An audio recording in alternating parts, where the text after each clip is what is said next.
ఏనుగులు ఎవరికైనా భయపడతాయా? జనం కనిపిస్తే మీద పడి తొక్కేయకుండా ఉంటాయా? ఇలాంటి ప్రశ్నలకు ఒక్క మాటతో సమాధానం వస్తోంది.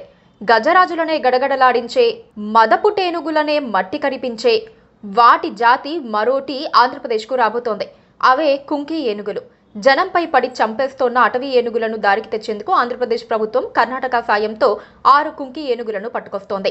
AP deputy CM Pawan Kalyan స్వయంగా బెంగళూరు వెళ్లి కుంకి ఏనుగులను పట్టుకొస్తున్నారు. గతంలో చేసుకున్న ఒప్పందం ఆధారంగా కర్ణాటక ప్రభుత్వం ఆ ఏనుగులను అప్పగించింది. ఉమ్మడి చిత్తూరు జిల్లాలోని తమిళనాడు, కర్ణాటక సరిహద్దుల్లో మదపుటేనుగులు మరణ మృదంగం మోగిస్తున్నాయి. గజరాజుల పేరు చెబితేనే గడగడలాడే పరిస్థితి జిల్లావాసుల్లో నెలకొంది. పదుల సంఖ్యలో అమాయక ప్రజల ప్రాణాలు కోల్పోతున్నారు.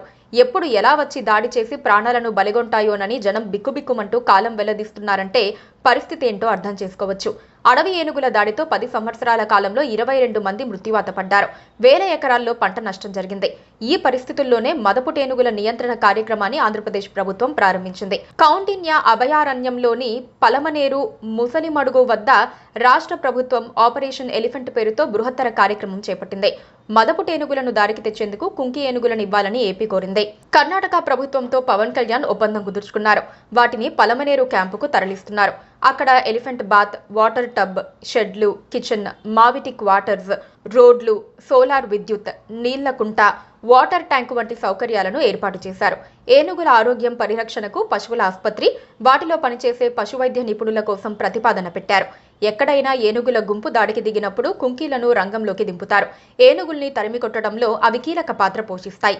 ఏనుగుల గుంపును అడవిలోకి తిరిగి పంపించేంత వరకు అవి వాటి వెంటే ఉండి మనుషుల మీదకు రాకుండా చేస్తాయి. ఈ క్రమంలో మదపుటేనుగులను తీసుకొచ్చి మచ్చిక చేసుకునే కార్యక్రమం కూడా ప్రారంభిస్తున్నారు. ఆపరేషన్ ఎలిఫెంట్ కార్యక్రమంలో భాగంగా కౌండిన్య అభయారణ్యంలో ఏర్పాటు చేసిన ఎలిఫెంట్ క్యాంప్లో అత్యంత కీలకమైనది క్రోలర్. దీన్ని భారీ కొయ్యలతో 30 అడుగుల ఎత్తు వరకు ఏర్పాటు చేశారు.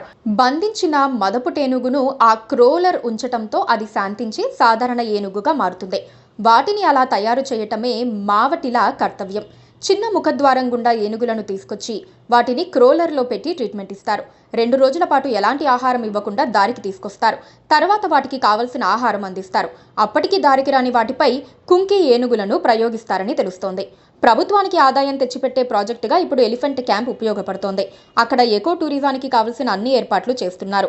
ఉమ్మడి చిత్తూరులో ఈ ప్రాజెక్టు సక్సెస్ అయితే శ్రీకాకుళం, విజయనగరం సహా ఇతర జిల్లాలకు కూడా విస్తరిస్తారు. Please subscribe to KTV Telugu. KTV Telugu. KTV Telugu. KTV Telugu. KTV Telugu channel.